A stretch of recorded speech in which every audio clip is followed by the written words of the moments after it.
Welcome to Public Domain Video Theater presented by the great detectives of old time radio. From Boise, Idaho, this is your host, Adam Graham. If you have a comment, email it to me, box13@greatdetectives.net. Today we're going to bring you an episode of Boston Blackie. This one originally aired January 9th, 1953. It was Season 2, Episode 13. Here now is The Gunman. Danger, excitement, adventure. Boston Blackie. Enemy of those who make him an enemy. Friend of those who have no friends. Yes, sir. That's Boston Blackie, and he's quite a guy.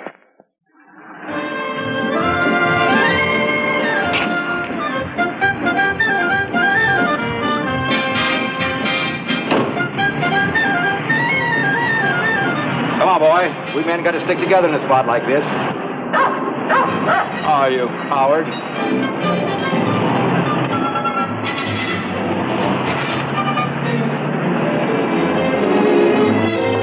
Hi, you're right on time. Oh, you know me, Mary. Always the optimist. Come on, let's go. Oh, wait a minute. There's someone inside I want you to meet. A girl.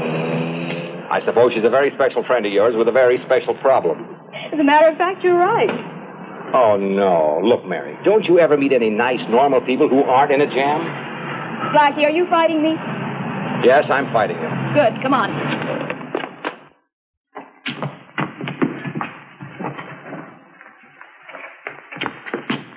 Oh, Anne, this is Boston Blackie. Anne Morgan Blackie. How do you do? How do you do? I hope you can help Anne Blackie. She's one of my favorite people. Tell him what you told me, Anne. This is one of those married situations, Blackie. My ex-husband is giving me a bad time. Frankly, he's got me scared. He calls her on the phone all the time, Blackie, threatening her. And he hangs around where she lives. Last night he was carrying a gun. Police can stop that. Oh, I can't go to the police. Don't you see, I somehow feel responsible for him. Maybe if I'd tried harder to keep our marriage together, he would... Knowing you, Anne, you must have done your best. The time I thought I did. But he's not the strongest man in the world. He needs help, a lot of it. And what would you like me to do? Well, Blackie, we thought if you'd see him and talk to him. He works for a salvage company out at the edge of town. It just doesn't add up. In what way? He's got too much money and too much time on his hands. That could be a very dangerous combination, especially if he's carrying a gun. What's his name? Barry Morgan. And he works for a man called Ed Miller. Okay. I'll see what I can do. Thank you, Blackie. I hope sometime I can return the favor. You can. Stop making her so beautiful. I might propose again.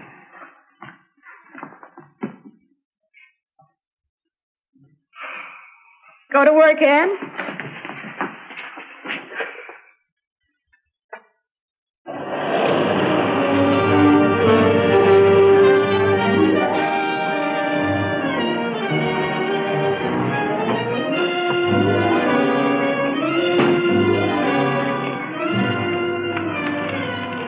Hello. Hi. I'm looking for a Barry Morgan. He ain't here. You know where I can find him? Well, he usually hangs out in the lunchroom on the corner. Thanks. Say, you know what these things are? No. Guess I'll never find out. I've been wrapping them for 2 weeks.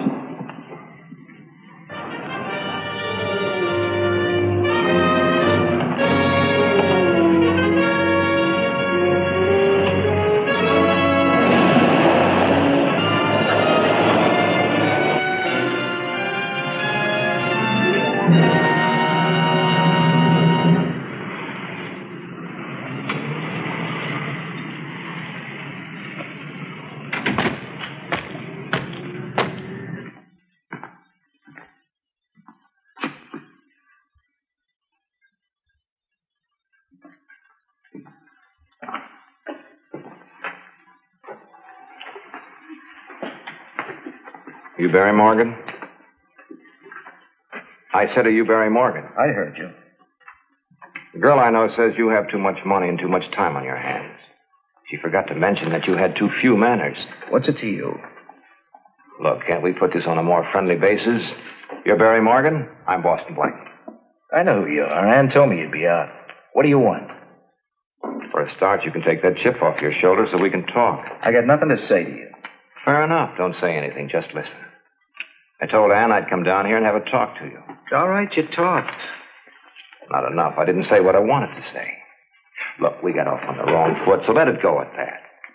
Now, if you resent Ann talking to me about you, you shouldn't. I've heard the words. How about the music? Ann is concerned. Personally, I'd say she has every right to be. I don't know anything about you, but I've been around enough to have seen dozens who weren't any different. You can see them, too, on Visitor's Day at San Quentin. Take a walk, Blackie. Peddle it somewhere else. I know. It's the old story. You saw a chance to make more money than you ever had in your hands before, a shortcut. Believe me, Barry, those shortcuts only head in one direction, all of them. You like talking to yourself? Well, maybe there was a little glamour thrown in, too. Brackets, big money, guns. More exciting than $40 a week behind the counter or breaking your back loading a truck. There's only one thing wrong with it, Barry. It's a past. There's no future. Look, mister, take a walk. I told you before. This time, I mean it. You're acting just like every other two-bit punk who ever wound up on a police blotter. Don't call me a two-bit punk. Sit down. Listen some more. You don't want to do anything to help yourself. The least you can do is give Ann a break. I don't know you two kids, but she looks like a pretty...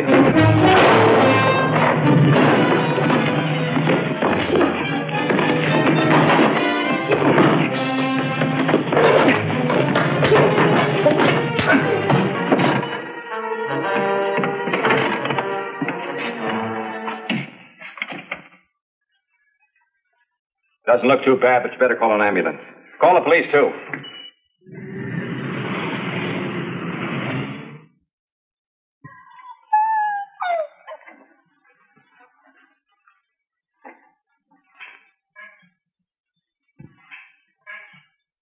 And I'm afraid I let you down. I go out and have a talk with Barry and try to straighten him out. Wind up being responsible for his being in jail. Oh, you certainly can't blame yourself for that, Blackie. Sorry I can't let you speak with your husband, miss. What happened? He's out on bond. Vincent Armstead appeared for him almost before the kid was booked for assault. Well, he's the most expensive criminal lawyer in town. How can you afford to hire him and get him down here at 7 o'clock in the morning? The boy has connections. Bail was put up by Eddie Miller. That's Barry's boss. And what about Miller? Well, he's supposed to be a salvage dealer. Supposed to be? Well, we don't know for sure, but sometimes things are salvaged without the consent and knowledge of the owner. What the inspector means is he suspects Miller as being a fence for a gang of car strippers. Car strippers, trucks, construction machinery, anything that isn't bolted down. But if you suspect this, how can Miller continue to operate? He's a clever guy. He does enough legitimate business to cover the other. We can't make him account for every hubcap and engine block in his warehouse. See, that's where Barry and his gun fit into the picture. He's their muscle man. Sooner or later, we'll nail Mr. Miller. It takes time to build a case against men like that.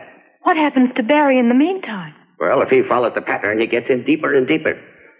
He now has an assault case over his head. Don't worry, Ann. Blackie will think of something.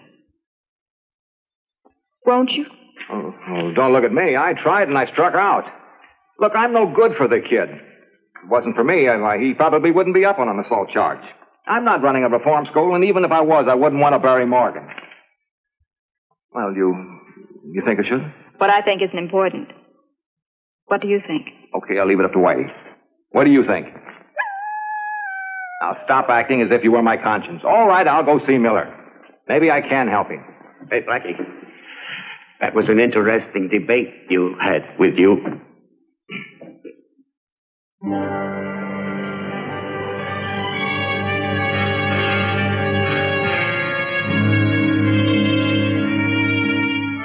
I tell you, it wasn't my fault. Blackie started it.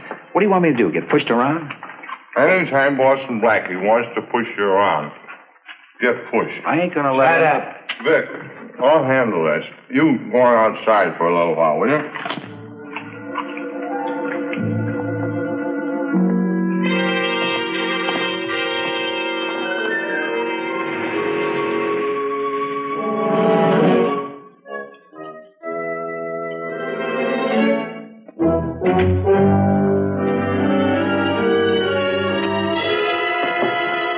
The way I always handle those things.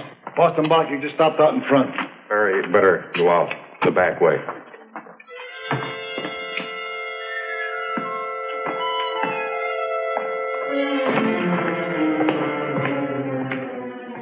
hello, Blackie. I've been wanting to meet you. Sit down. You Eddie Miller? Have a carrot. No, thanks. Good for the eyes. Can't afford to take no chances. Bad luck. I see what you mean. I want to talk to you about Barry Morgan. I'm worried about that boy. These youngsters today, they're different than when I was a kid. When I was a boy, when I was 14 years old, I had my own junk cart. Married when I was 18. Here. My wife and kids. Been married 34 years. Fine family. Vic, sit down. You make Blackie nervous. Oh, well, pass them around. Ain't you got no manners? What about Barry Morgan? Why should a boy like that carry a gun? Oh, I could guess. I take him in here and give him a job. No, not 3 on a match. That's bad luck. After all, I'm just a small businessman, but I need a helper now and then, I can understand that. I like the boy. Sure, he's wild, but he'd straighten out after a while if he follows my example. 34 years I've been married. I don't like to brag about my family, but 3 daughters I got. And if they'd ever miss going to church on Sunday, I'd tan them. Somehow that doesn't send me. I don't understand you. All I did was take the boy in and give him a job. You said that. Now, look, I'm interested in Barry. And I wouldn't like to see the boy get into any more trouble. Well, I certainly hope he don't. I want to find him and tell him so. Fine. You do that. We'll probably see each other again. I like family men, and I like visiting with them. Especially when their boys carry guns and get into shooting scrapes. Blackie, you got me all wrong. Could be. I'll check on it.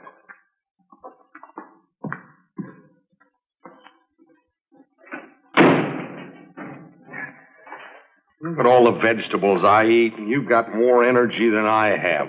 Pacing back and forth all day. What you gonna do about Blackie? I got a theory. It's better to get slapped than it is to get kicked in the head. What does that mean? Blackie just slapped me. If I slap back, I'll get kicked in the head. You gonna have him snoop around? You talk like you got rocks in your head. Blackie ain't interested in me. He's worried about the kid. So cut the kid loose. We don't need him. There's 100 other guys.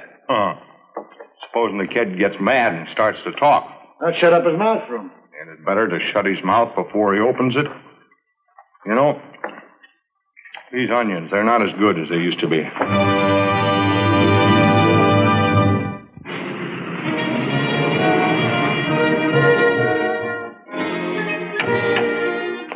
Hi, Inspector. I understand you want to see me. Yeah. The case against Barry Morgan is off the books. His body was found on Malibu Canyon Road. Shot? No, nothing so crude. It's on the books as a hit and run. You believe it? Any reason why I shouldn't? Could be a coincidence. I don't like coincidences. Not when people are killed by them. Well, the records say he was hit by a car. And what are you doing about it? The usual thing. We're out looking for the car that did it. Have you looked in Miller's garage? We weren't born yesterday, and neither was Miller. But if we find that car, I'll give you odds that it was stolen for the sole purpose of knocking off Morgan. What about Miller? You can't get a case against a man without evidence. Yeah. How do you get evidence on a church-going family man who shudders at the mere thought of violence? If I knew that, I wouldn't be sitting here. Look, there must be some way out of this. What do we know about Miller? I mean about Miller himself. What are his weaknesses? Well, on the surface, he's just another junk dealer. Can't arrest a man for that, nor for the fact that he eats meals that are good for his eyes. He's superstitious. I don't remember a law against that in the statute books either. Somebody's got the goods on Miller. And it's Miller himself. Now, if we can't get the evidence, we'll make Miller get the evidence for us. And what do you propose doing about that? I said he was superstitious.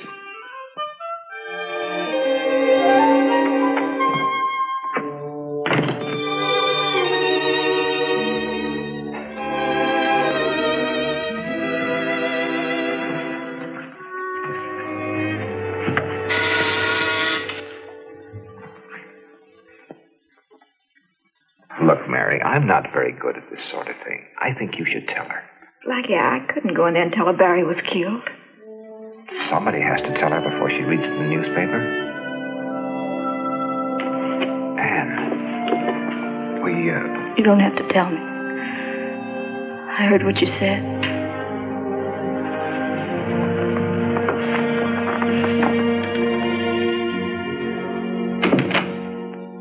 It was an accident, Anne. We think it was an accident, Anne. We're not sure. We've got some ideas. We'll need your help. All right.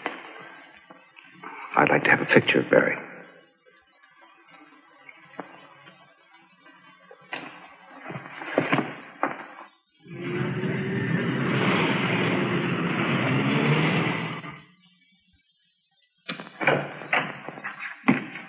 Hiya, Greg. I came to see you because I know you're the top talent man in town. I'm sorry, Blackie, I'm broke. Seriously, I need your help. I want to hire an actor. Now, don't tell me you're going to produce a picture. No, I'm going to produce a murderer. I don't get you. Well, I want to find an actor who's a physical double of a dead man. Now, we can use makeup to make him look like the man I have in mind.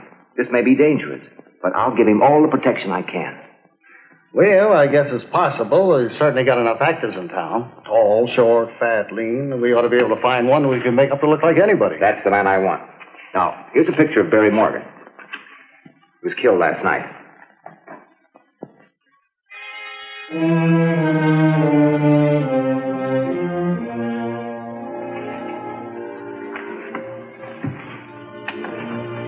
Well, what do you think? It's impossible. But I'll do it. Of course, you know this might be dangerous. I think I'll enjoy it. I just want you to know what you're letting yourself in for. You'll be guarded at all times, but you never can tell what a killer might do. Don't worry. I always wanted to play cops and robbers anyway. Okay, it's a deal. Do I go to work? You do.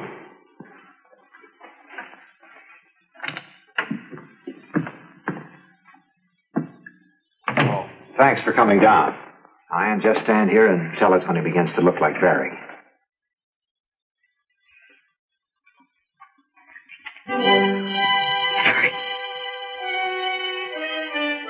Hurry up. Perfect. I've done better.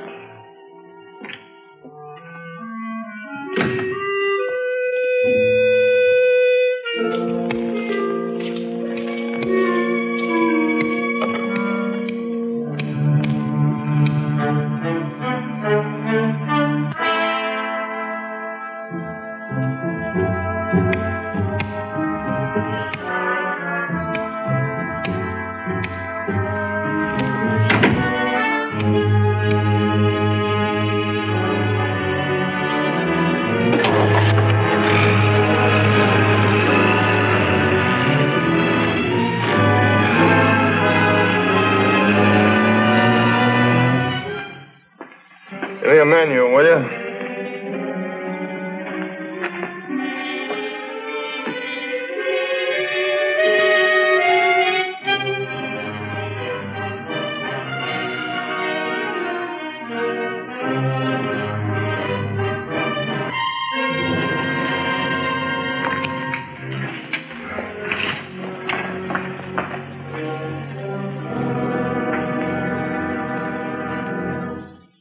Killed him. You said you killed him.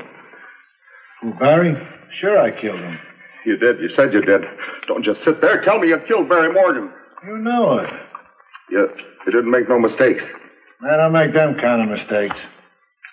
No. No, you don't. Hey, what's the matter with you? Jim's lunch counter. Go on over there. What for? Do as I tell you. Go on over there, take a look at the guy behind the counter, and then come on back.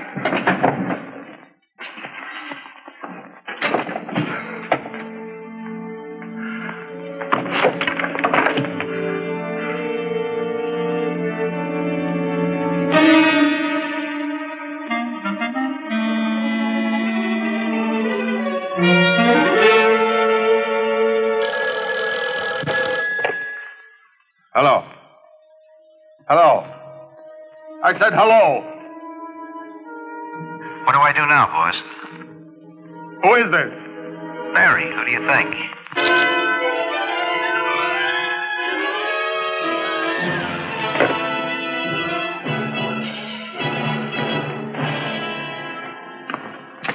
Did you see him? Who, boss? The guy behind the counter. Sure, I saw him. And it's me. You wait in the office. I'll be at home if anything turns up.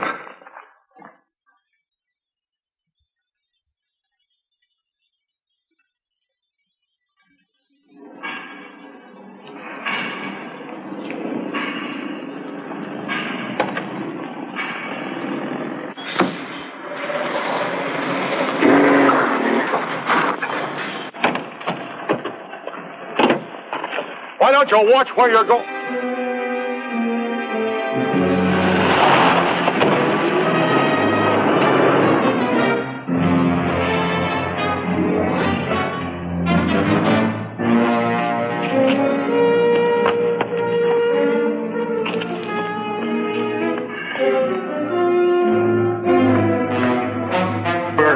Barry Morgan. Everywhere I look, I see Barry Morgan. Boss, you must be going crazy. I'm crazy. I know what'll cure me.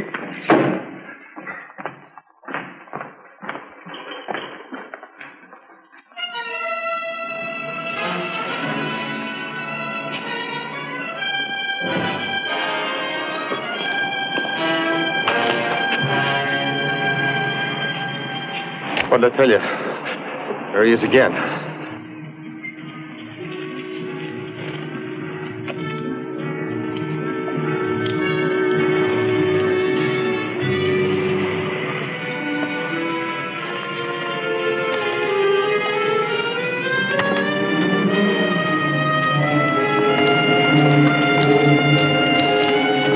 Drop that gun.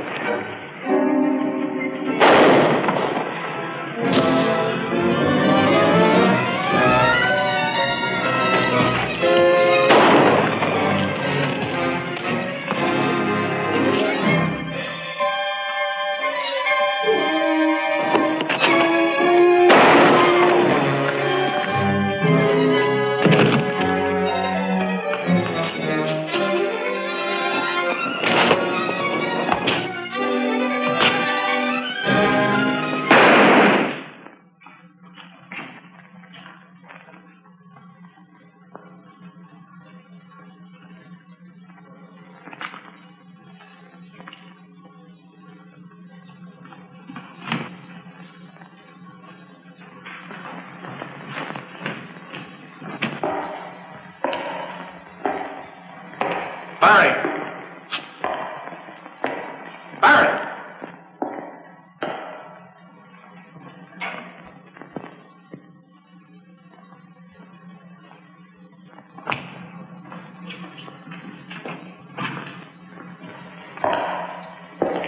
Barry, I hear you. I hear you walking. Where are you, Barry? Barry!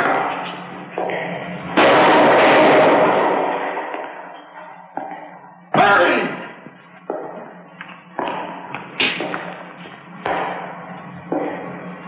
Barry, come on. I know you're here. I know you're here, Barry. Come on out. Barry! Barry!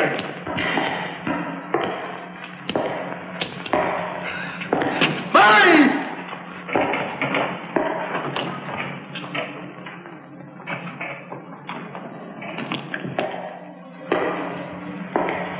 Barry, come on out!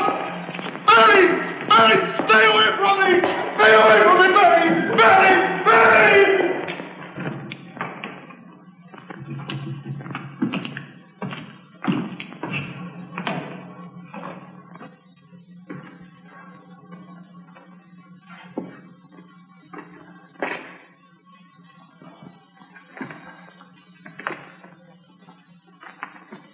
Our Father, who art in heaven, hallowed be thy name.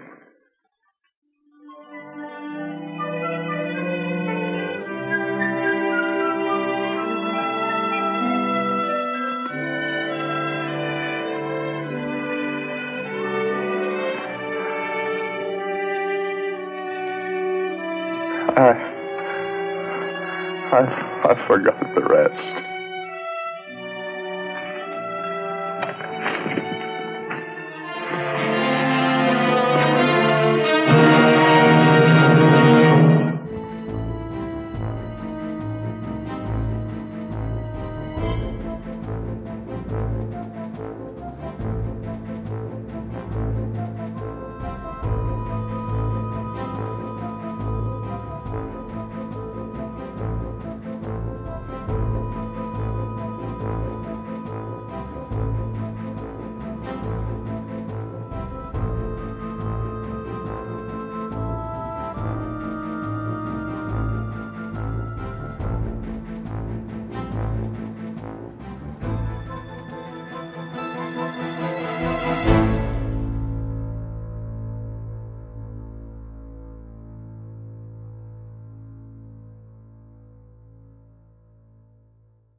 Welcome back. Well, first of all, we've got a lot to talk about, but I want to start out with something really positive, and that was the performance of Emery Parnell. Parnell plays the villain in this one, Eddie Miller, and if he looks familiar, that's because Parnell appeared in So Was Goliath and also played the villain. But he wasn't one of those guys who always played the same character. And you can see a lot of differences between Eddie Miller and Bishop.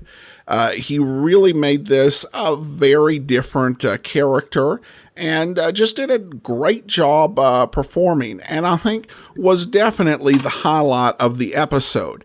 His IMDb profile has 342 entries and was on nearly everything that you can think of in the 1950s and early 60s on television, and the skill in these couple Boston Blackie episodes really illustrate why.